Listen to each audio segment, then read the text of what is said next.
everybody, this is Adam Gussow coming to you from the campus of the University of Mississippi. This is not a harmonica lesson.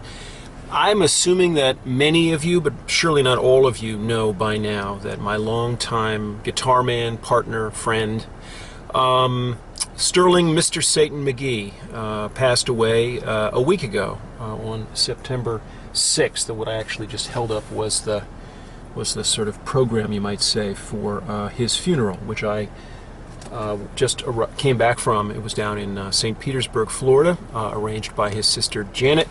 It was a really terrific thing, a chance to see a bunch of people, a whole bunch of Magees, who are a remarkable family, and he was a remarkable man within a remarkable family.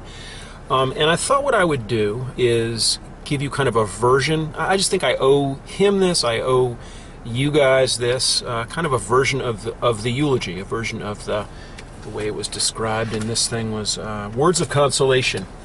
I probably can say a few things here that I might not have said at the gravesite, but it was a real honor, to say the least, to be the one who got a chance to do that. And you know, the way it came about is I wasn't even sure I was going to go down to the funeral, partly because it's a long drive from Oxford, Mississippi to St. Petersburg, Florida. It's about 800 miles each way, and I was thinking, I can't kill the better part of 3 days. I love the man. He changed my life. I can't do that. And my wonderful wife, I think Thursday night, and I'm coming to you on Sunday afternoon, Thursday night, she sort of said, well, you could fly. And I don't know about you, but as a 62-year-old, I'm thinking, fly? That's like the most dangerous, non-socially distanced thing that one can do. And then I thought about it, and the more I thought about it, the more I suddenly realized that I not only could, but that I had to. Because when I thought about it, I realized that I was the only one who could really testify to a particular period in his life between 1986, when I first started playing with him, and 1998, when he sort of had a breakdown and left New York. Now, we maintained relationship. We went out and played gigs between 2007 and 2018 was the last time I saw him, and the last time we played together. So we actually made music for a period of 32 years. But there was a period in there, a 12-year period, the first 12 years, when I was privileged to stand next to him as this guy who was already a genius kind of flowered fully. And if you've seen the documentary, you know some of this, but I'll just tell you right now, the first album, Harlem Blues, and a certain number of songs on that album, including, especially, if there was one song you might go to sort of say, well, what are you talking about? I did this the morning of his funeral, which is C.C. Rider, and just listen, forget about the harmonica, and listen to what the guitar player's doing. So I'm gonna talk about him for a while. Consider this kind of a requiem or a eulogy for Sterling Magee, and I want to talk about the three things that I talked about at the funeral, which quickly came to mind when I began to think about all that he'd meant to me and all that he, sort of all that, three things came to mind. I'm going to talk about them in sequence. So I want to talk about him first as a musician, and that may be how most of you know him, as a musician, and then as the man that I knew, and a kind of a mentor, mentor, and then as a prophet. And I think, how do you express the value of one human being? If you're asked to give a eulogy, how do you do that? For some people, not me ever, he was the crazy guy who pushed a shopping cart out to a spot on 125th Street in Harlem, and it had a sign on the side that said something like, something by Satan, and you think, crazy guy who's writing in sort of free-form letters, Satan, and like who is he? And he's a street person, right? And from my perspective, nothing could be further from the truth. No image of a sort of person could be less consistent with all that he's meant to me. And so I think I'm going to try to help you understand. So let's talk first about Sterling Magee as a musician. So he was known as a phenom. By the way, he was born in Mount Olive, Mississippi. At the age of 21, I found out yesterday, his family moved. When he was 21, his family moved to St. Petersburg, Tampa, St. Pete. And so he was a young man in Mississippi, and he went into the Army. He was a paratrooper. He came back. All of this before I ever met him, obviously. He was known as Five Fingers Magee, this brilliant guitar player in St. Petersburg. He brought an interracial trio into the black clubs in Tampa, St. Pete, when he was, in his 20s. I've met one of those guys. He was an old white man at that point. So he was sort of a racial line crosser really early on, at a time when people weren't doing that. But that was his thing. Helps understand, maybe you can understand why he might have been open to me as the 28-year-old kid I was. And he was a salaried songwriter. He worked in the Brill Building, where Carole King worked. It was a very famous songwriting place on 50th Street or 48th Street in Broadway.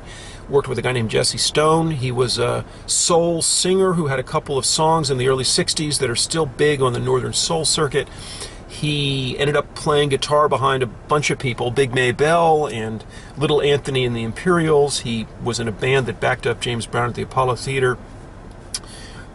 He was with George Benson in the Harlem Underground. This is all part of his sort of official biography. And then at some point in the late 70s, his wife at the time died, and he kind of went off the deep end and ended up going back and forth to Mississippi and Puerto Rico. He talked about visiting Puerto Rico at the time. Really, his blues hit him in a big way. He was with King Curtis before that. He was in the King Curtis band with Jerry Jamot. All of this was before I ever came along. And I first saw him in 1983 or 84 when I was, at that point, just basically a grad student at Columbia with a harmonica in my pocket. And I've written about all this in Mr. Satan's Apprentice. But here's the point. So I first come across him in October of 1986. And at that point, he was this guy in the green shirt. You can't see that, but if you can find that picture online, what you would find is that it's actually on my website, and I'm looking very young and very white with a t-shirt and blue jeans, and there's Professor 6 Million next to him, but there he is, and he's playing one hi-hat cymbal.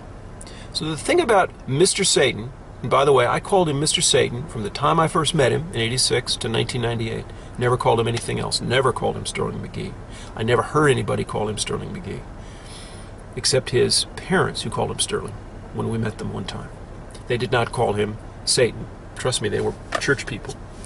When I met him, he was playing one hi-hat cymbal. He was a great guitar player. He was a great singer. He played one hi-hat cymbal. And his way of keeping rhythm on it was very primitive. When I say primitive, I don't mean good primitive. I don't mean white man can't understand these complex African rhythms. I mean it was just very basic. And he'd be the first to tell you that. He wasn't doing anything with it. That all happened while I was playing with him.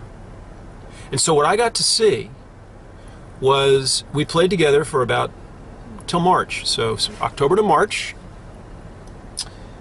And then I got the flu, and when I came back, he had a girlfriend, Miss Macy, who was sitting in a chair collecting the money, and he had two hi-hat cymbals and a wooden board that he created. And that was the start of it.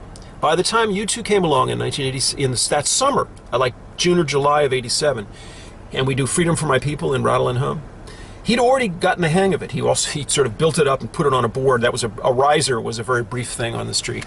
But he was already getting it together.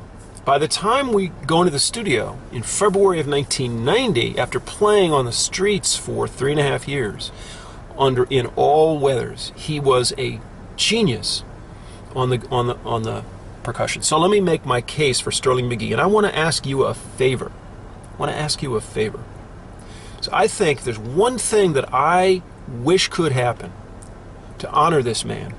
It would be that he get into the Blues Hall of Fame in Memphis.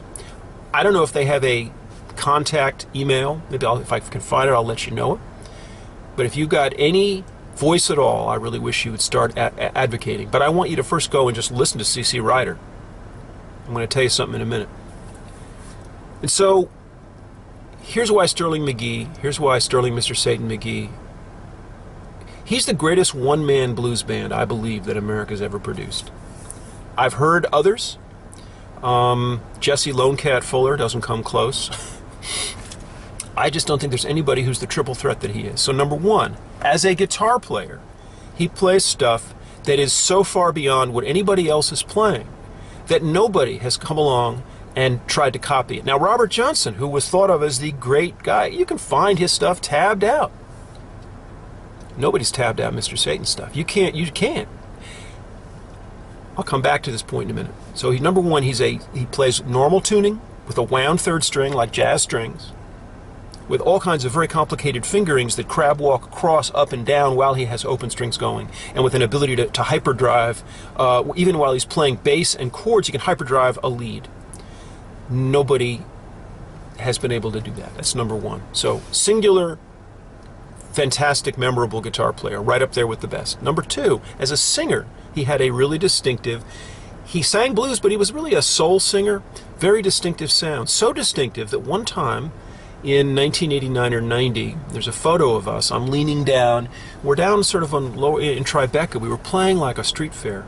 And a guy came along and said, "Are you Sterling Magee?" And I was like, to him. And Mr. Satan said, "Yeah." And the guy said, "Well, I recognize your voice." This guy was a DJ. His name was Corey Pearson. Took a photo of us.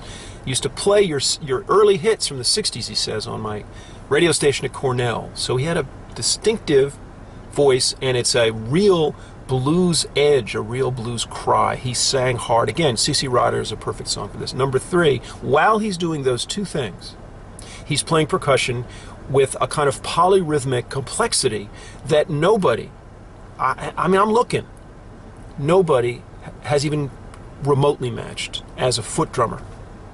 Just nobody. Nobody can do the stuff he did. When you wrap those three things together and make them completely unitary, so they're just all one thing. Now imagine, I sat there and I watched him play. This is number one. This is, and I'm going on much longer here than I was able to in the eulogy. So here, I'm going to just say this right now. I know it's kind of crazy to say, but it's part of how I feel. I'm going to offer a $1,000 reward right now. So I want you to tell all your guitar player friends.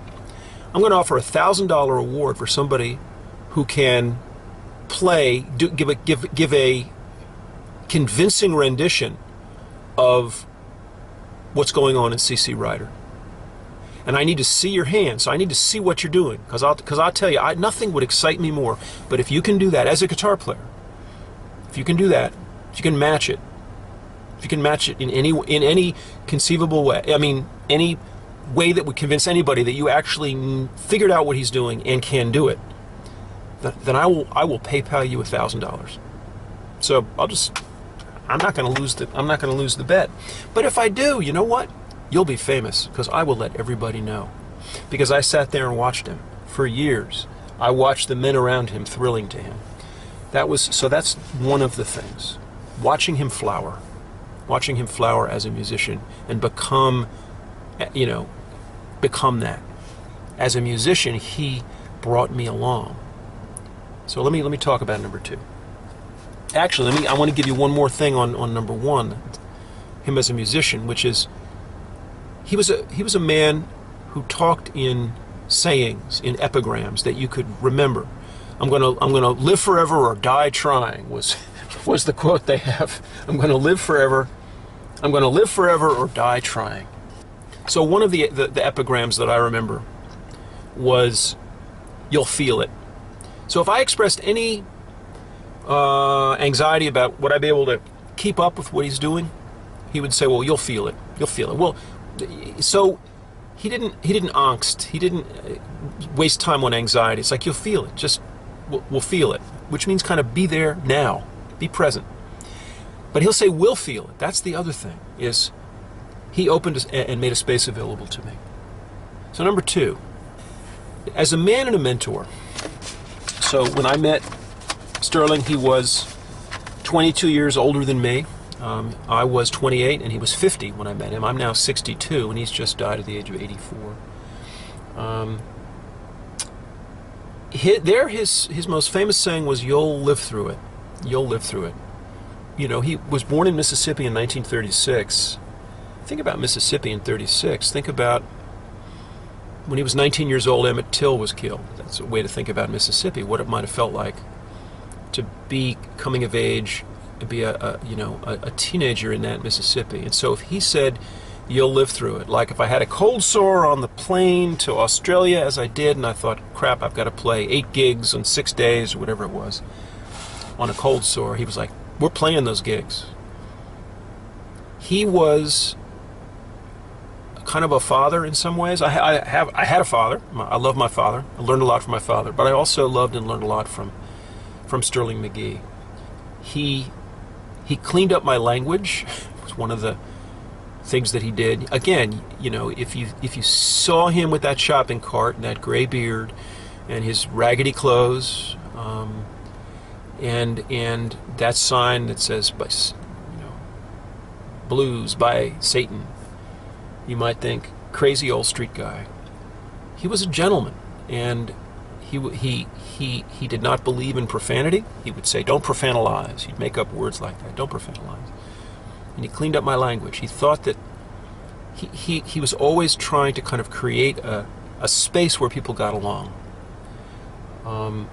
And he would ceremonialize things. He would say, if he saw a woman, he would go, "Thank you, ma'am, for that beautiful smile," just like her smile had lit up the day. And he wasn't flirting.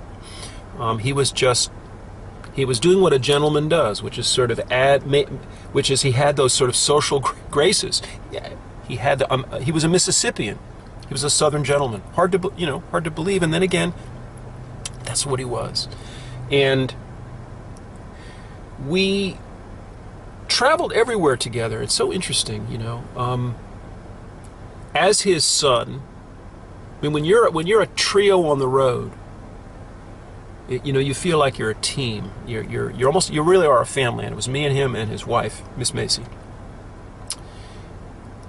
And you really feel like you're a team. And I was a little worried. Could a man named Mr. Satan, much less a black man from Harlem, like, what would happen when we got out in the world? How would the world treat us? And I was ready. I was kind of like hyper attentive for what might now be called microaggressions. Kind of like, I don't want anybody to disrespect my guitar man. You know, it's like standing up for your dad in a funny way. And it never happened. And I don't think it was because I was missing it. I was looking kind of ready, kind of steeled against that moment when I just might have to jump on somebody. You know, that I'm not a violent man, but I just said I might have to jump on somebody at some point if they disrespect him. It didn't happen.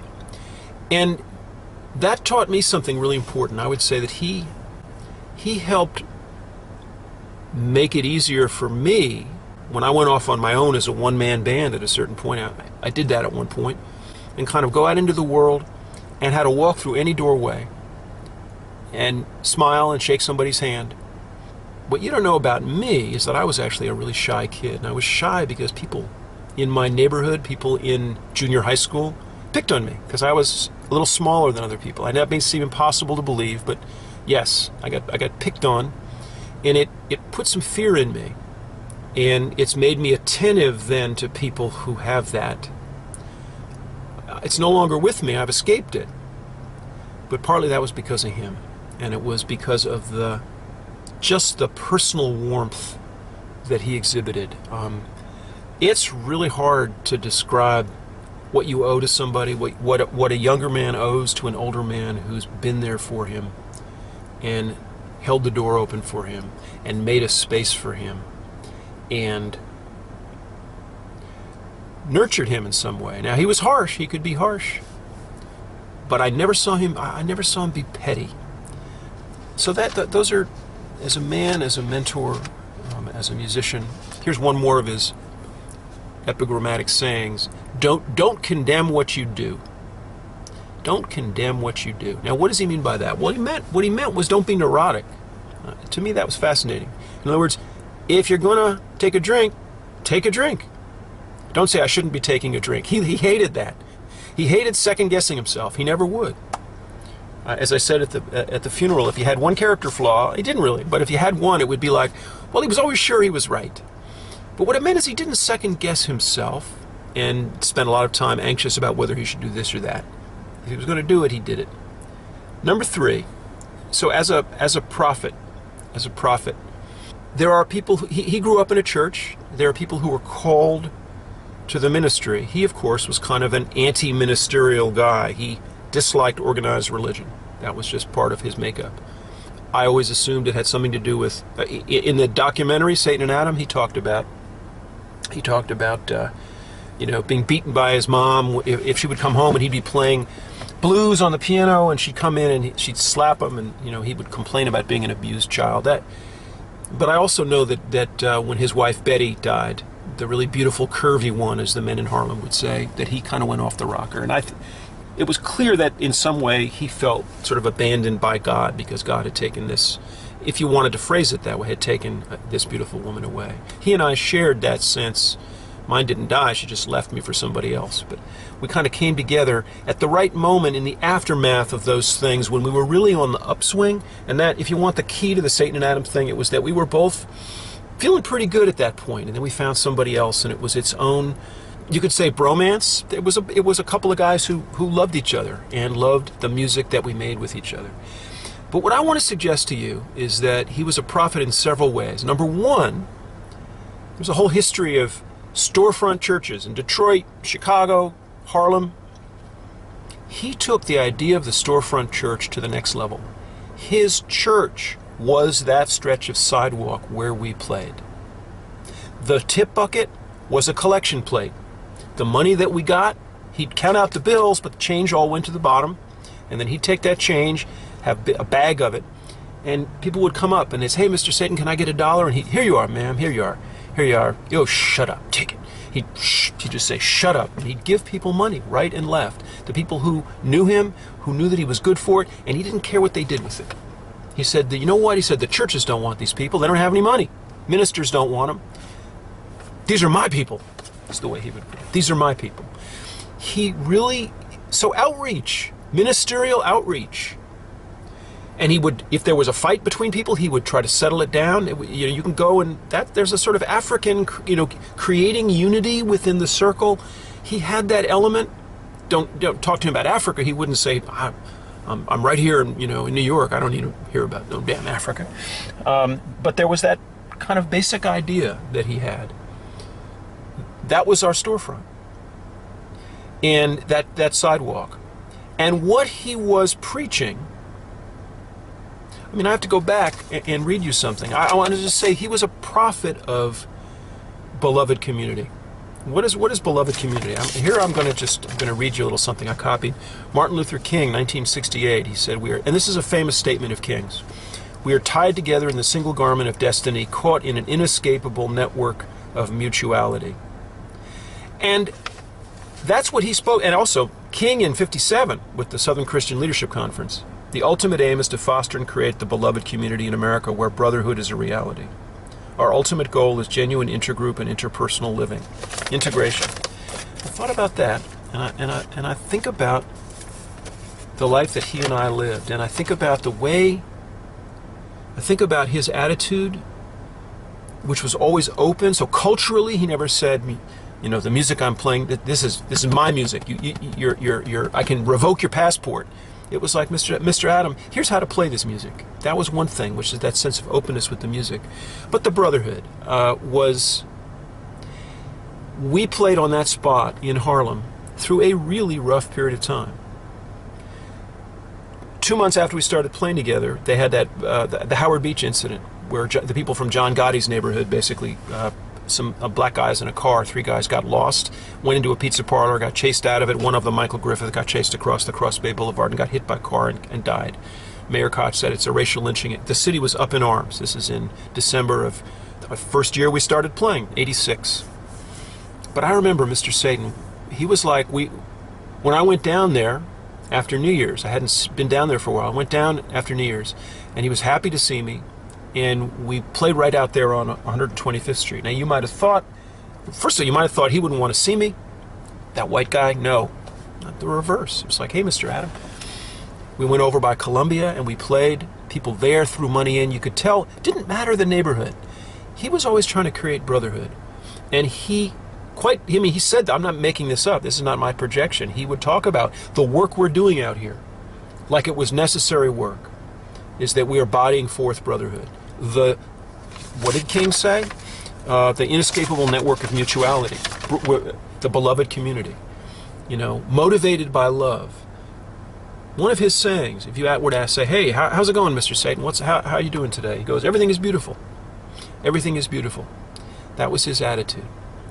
Everything is beautiful. The peace. He was trying to create peace and harmony, not judging by the color of the skin, but that's King, of course, but the content of the musical character. I think a lot of people have seen the documentary Satan and Adam, and I'm sure some of you who are watching this are people who saw that. And it has had one specific result. There's one specific comment that I get about it again and again, which is people say, you know, it made me cry, they'll say. And I think there's several reasons why it might. One of the reasons I think, and here I'm going to kind of end this whole thing, is that I think that for a lot of people have this vague sense that either they remember the civil rights movement and Martin Luther King and the way in which prior to the civil rights movement became black power.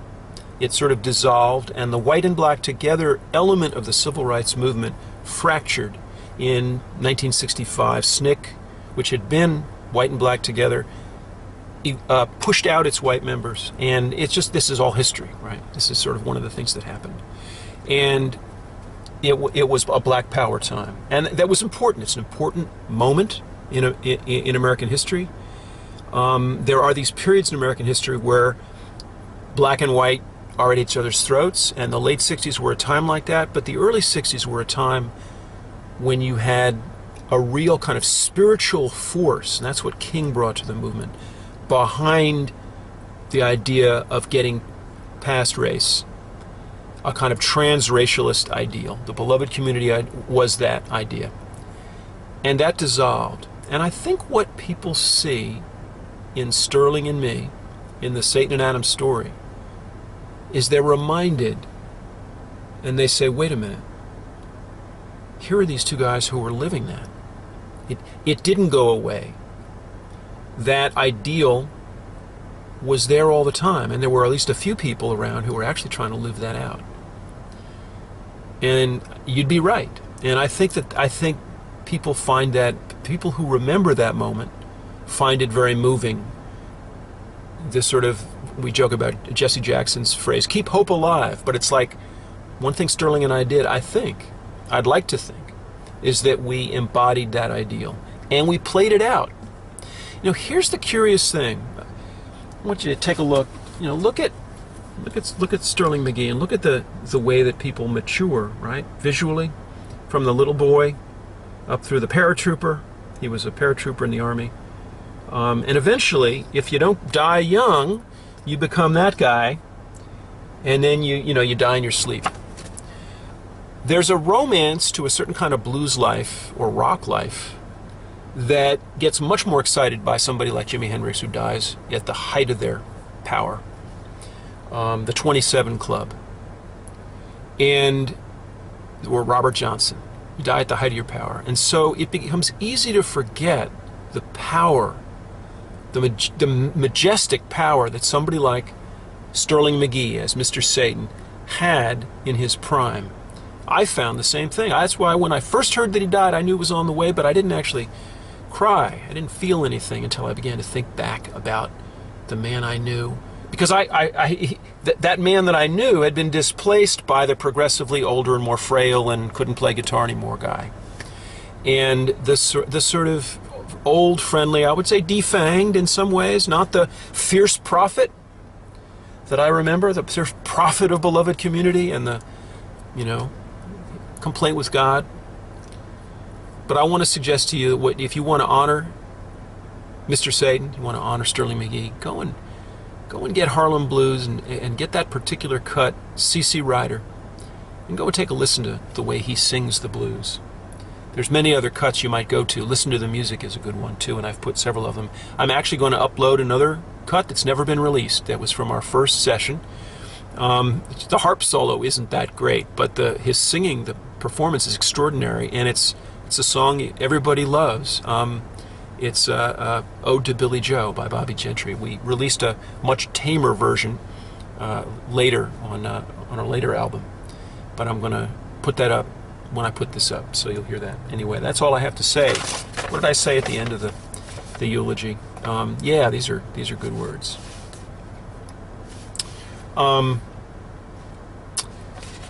So what I'd like to say is that Sterling was put here to do what he was meant to do.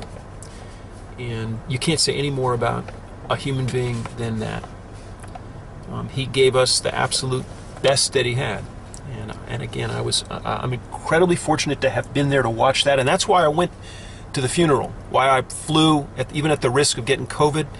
Hate it, but I needed to be there because I wanted to testify to this man.